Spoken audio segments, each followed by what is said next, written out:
pada Kementerian Koperasi dan UKM serta PNM dan LPDB, saya sebelum rapat ini mengadakan satu pilot project mana saya membuat, coba bisa ditayangkan tuh dari Setcom, saya udah kirim.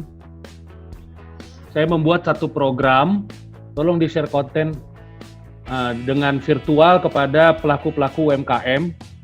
Dan ini tidak hanya di dapil saya, karena programnya saya bikin terbuka hanya untuk bisa mengecek sejauh mana pelaku UMKM itu sudah mendengar program-program yang dipaparkan oleh Menteri Koperasi dan UKM. Coba lanjut. Nah, ini pesertanya ada sekitar 40 orang, ada dari Sumatera Utara, Jambi, Jakarta, Jawa Barat, Jawa Tengah, Yogyakarta, Jatim, dan Bali, dan 21 pelaku koperasi dan UMKM. Lanjut.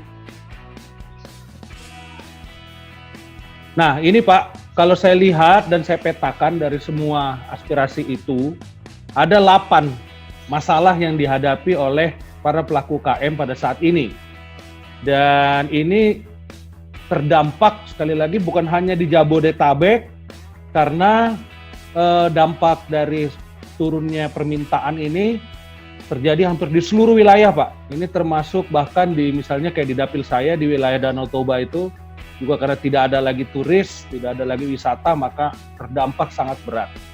Ada 8 masalah yang saya bisa kompilasi. Pertama adalah tentu permintaan atau penjualan turun, itu yang paling banyak.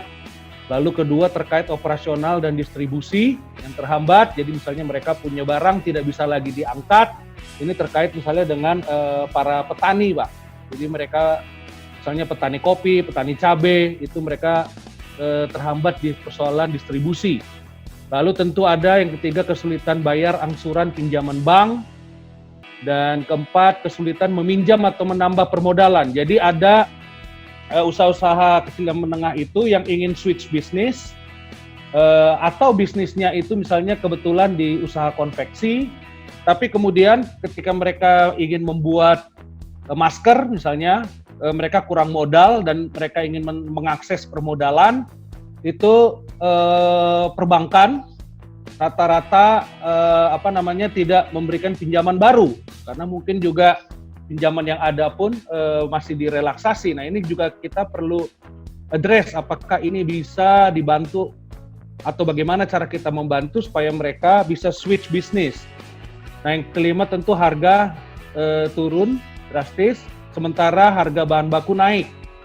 Nah, ketujuh kesulitan untuk program pemerintah yang mendaftar melalui web atau aplikasi online. Ini tadi juga sudah disuarakan oleh teman-teman, berarti ada juga ditemukan oleh teman-teman di dapilnya masing-masing. Dan ke-8 ini terkait dengan UMKM yang ingin melanjutkan bisnisnya karena tidak bisa lagi berkumpul. Misalnya ini banyak di rumah makan, coffee shop, itu yang ingin melakukan delivery, jasa delivery, tapi kemudian tagihan internetnya apakah ada fasilitas atau segala macam yang mungkin diberikan supaya mereka tetap bisa melaksanakan bisnis dan usaha.